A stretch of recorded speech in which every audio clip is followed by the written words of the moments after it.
అందరికీ నమస్కారం.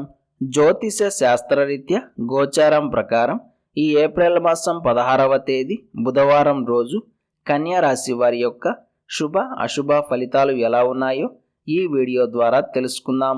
అయితే ఈ వీడియోని చివరి వరకు చూడండి, లైక్ చేసి షేర్ చేయండి, అలాగే తప్పకుండా సబ్స్క్రైబ్ చేసుకోండి.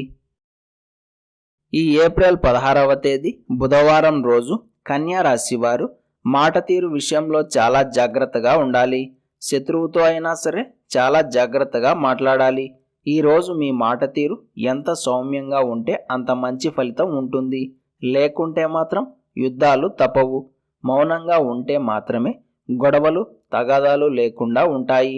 అలాగే ఆర్థికపరమైన అంశాల్లో, కుటుంబపరమైన అంశాల్లో కూడా జాగ్రత్తగా ఉండాలి. భార్యాభర్తలు ఎడమొహం పెడమొహంలా ఉంటారు. అన్నదమ్ముల మధ్య గొడవలు తారాస్థాయికి చేరకుండా తగిన జాగ్రత్తలు పాటించుకోవాలి. లౌక్యాన్ని ప్రదర్శించాలి. తెలివిగా పనులను చక్కబెట్టుకోవాలి. అంతే తప్ప ఊరికే మాటలు మాట్లాడితే ఎలాంటి ప్రయోజనం ఉండదు. కాబట్టి ఈ విషయాన్ని గమనించుకుని ముందుకు వెళ్ళే ప్రయత్నం చేయండి. ఖర్చులు ఎక్కువగా ఉంటాయి.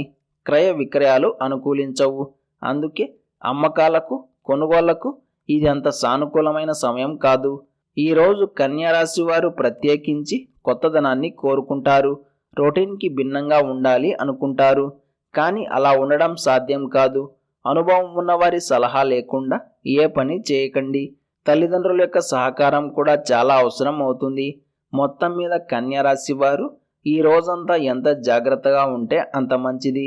ఇక కన్యారాశి వారి నక్షత్ర బలం గమనిస్తే ఉత్తర నక్షత్రం వారికి సాధక తార ఉంది. కాబట్టి బాగా కష్టమైన పనులపై దృష్టి పెడితే తేలికగా ఆ పనులు పూర్తవుతాయి. ఇక హస్త నక్షత్రం వారికి ప్రత్యక్తార. కాబట్టి మీరు దయచేసి ఎలాంటి గొడవల్లోనూ తలదూర్చవద్దు. అనవసర వ్యవహారాల్లో ఇరుక్కొని ఇబ్బందులు పడొద్దు. అలాగే చిత్తా నక్షత్రం వారికి క్షేమతార. కాబట్టి వీరికి ఈ రోజంతా పెద్దవైన ఇబ్బందులేమీ లేకుండా సాఫీగా సాగిపోతుంది. ఈరోజు కన్యారాశి వారు గులాబీ రంగు దుస్తులను ధరించకండి. విష్ణు సహస్రనామ స్తోత్రాలను పారాయణం చేయండి. ఏదైనా పని చేద్దామా వద్దా అన్న కన్ఫ్యూజన్ ఉన్నా, ఒక మంచి క్లారిటీ రావాలి అన్నా, ఆర్థికంగా అభివృద్ధి కావాలి అన్నా, కుటుంబ సభ్యుల మనసులు ప్రశాంతంగా ఉండాలి అన్నా మనం తప్పకుండా శివారాధన చేయాలి. మేము చెప్పే విధంగా తరచూ చేస్తూ ఉంటే తప్పకుండా మంచి ఫలితాలను త్వరలోనే చూస్తారు. మీరు చేయాల్సిందల్లా శివయ్య ముందు 2 నెయ్యి దీపాలు వెలిగించి బిల్వార్చన చేసి శివ చాలీసాను పారాయణం చేయడమే. ఇలా ఎవరైతే చేస్తారో వారికి ఖచ్చితంగా చేయబోయే పనుల పట్ల ఒక క్లారిటీ వస్తుంది.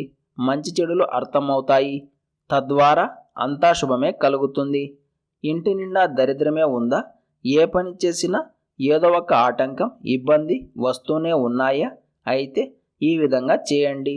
ఇంట్లో ఉన్న నెగిటివ్ ఎనర్జీ మొత్తం దూరమై మీ కోరికలు నెరవేరుతాయి. కాబట్టి నమ్మకంతో చేసి చూడండి. ఒక ఆవు పిడకను తీసుకుని దానికి నిప్పు వేసిన తరువాత బెల్లం మరియు సుగంధభరితమైన పుష్పాలను కలిపిన నూనెను నిప్పుపై వేయాలి. ఈ విధంగా వచ్చిన పొగను ఇల్లంతా ధూపం వేయాలి. తరువాత ఆ పిడకను తులసి చెట్టు దగ్గర పెట్టేసి పూజ గదిలో కూర్చొని నెయ్యి దీపం వెలిగించి మీ ఇష్టదైవాన్ని ఆరాధన చేయాలి. ఇలా తరచూ సాయంకాల సమయంలో చేస్తే నెమ్మదిగా ఇంట్లో ఉన్న నెగిటివ్ ఎనర్జీ మొత్తం పోయి ప్రశాంతత లభిస్తుంది.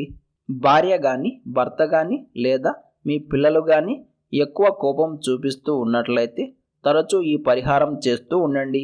కాలక్రమేణా మీరే ఊహించని గొప్ప మార్పును చూడగలుగుతారు. అసలేంటి పరిహారం అంటే, అప్పుడప్పుడు దుర్గామాతను ఆరాధన చేస్తూ ఉండాలి.